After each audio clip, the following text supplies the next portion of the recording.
Bienvenue sur votre chaîne préférée, Akhbar al-Blad de Hassan Atlemsan.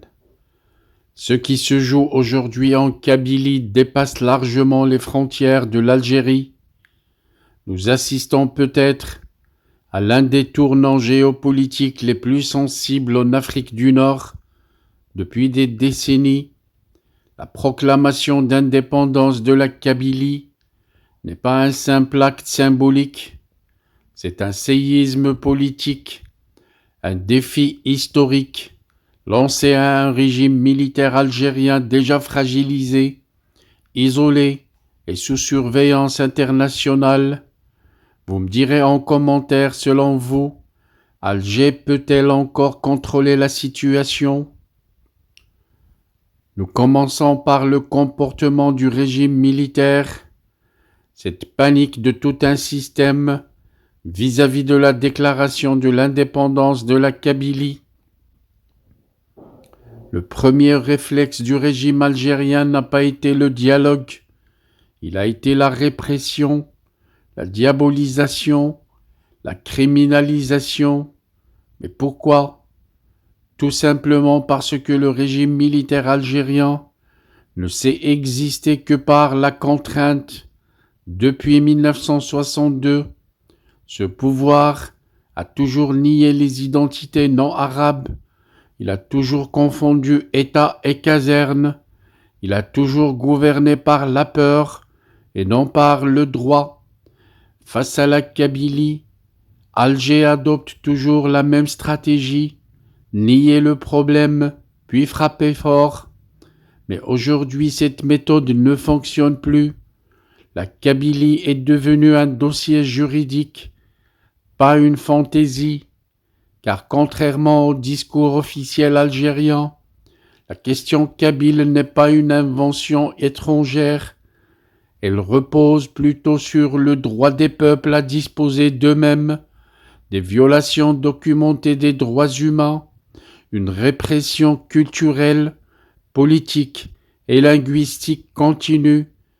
Ce qui dérange Alger, ce n'est pas la déclaration en elle-même, c'est le fait que le dossier kabyle est juridiquement argumenté et surtout, le monde commence à écouter la Kabylie. Et vous, chers abonnés, pensez-vous que la Kabylie finira par être reconnue à l'international? Ceci nous amène aux réactions internationales, avec une remarque qui choque, un silence qui parle. Aucune grande puissance n'a condamné frontalement la Kabylie, et ça c'est un signal. On observe surtout une prudence diplomatique, une attente stratégique, une mise à distance d'Alger. Mais pourquoi? Tout simplement parce que l'Algérie n'est plus un partenaire fiable. Une crise interne, une économie sous perfusion et une diplomatie très agressive, ajoutez à cela une instabilité chronique. Le régime algérien est aujourd'hui sous observation comme un dossier à risque. Quelles sont donc les dimensions géopolitiques? Sommes-nous devant un effet domino? La Kabylie pose une question que beaucoup de régimes redoutent. Et si les peuples reprenaient la parole, si la Kabylie avance, d'autres régions marginalisées observeront. Le modèle militaro-centralisé algérien s'effondrera. L'Afrique du Nord entrera peut-être dans une nouvelle ère politique. C'est cela que redoute Alger, la fin du récit officiel, hérité de la colonisation, hérité de la France, qui a créé l'Algérie de toutes pièces sur des territoires qui appartiennent à d'autres peuples, dont le peuple kabyle, le peuple marocain, le peuple tunisien, le peuple malien et le peuple de la Libye. En conclusion, le régime est face à son miroir. La proclamation d'indépendance de la Kabylie agit comme un révélateur. Elle a surtout montré la faiblesse structurelle du régime militaire algérien, son incapacité à gérer la diversité et son isolement croissant.